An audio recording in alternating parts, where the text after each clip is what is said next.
নবীজি যে নামাজ পড়তো আমরা তারা নামাজের মতো না।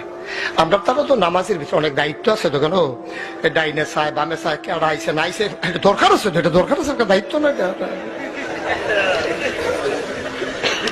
আমরা তারা তো নামাজে করিয়া সারিয়ে ফেলছে। আবার অনেকে যখন দেখে যে হুজুরে লম্বা কেরাত লইছে, এবারে মসজিদের উপরে ফেলছে, সাইয়া কয় আমরা মসজিদের কাজ দিয়ে অনেক জায়গায় গেছি, এরকম হয় না। আগিলা দিনের মিস্ত্রি কাজ অন্যরকম, এবারে হিসাব মিলাইতে আছে নামাজ নাউজুবিল্লাহ কেন তো বেড়াইতের নামাজ যেমন তোমার বেড়িতের নামাজ তো আরো জঘন্য কইলে তোমরা কি বেড়িতের নামাজ যেই জঘন্য তারা জীবনের টাইম মতো নামাজ পড়তে পারে না। কারণও তো আছে, তারা তো আমরা মতো আছে না কেন, তারা মাশাআল্লাহ সংসারের ঝামেলা আছে ছুটতে ছুটতে কেন, তারপরে দান টান লন লাগে, রান্না বান্না করন লাগে, এরপরে ফুচ্ছা টুচ্ছা মুসল টুসল গুসল, এরপরে না নামা আসরের টাইমে গিয়া কেন জুহরের,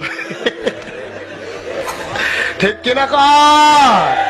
বেরিয়ে নামাজ বেশি কিন্তু টাইম মতো পড়া যেতে পারে না, থুবাইলা একখানো জুহরের নামাজ পড়া আসরের টাইমে গিয়া সেরা অজু টুজু কইরা গুসল টুসল কইরা আল্লাহু আকবার নামাজের নিয়ত বানছে।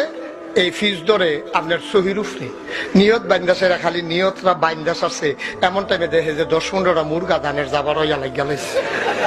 কি মেনুটা দান কেন, যেই বেরিয়ে টোহাইয়া বেড়াইয়া দান আনে।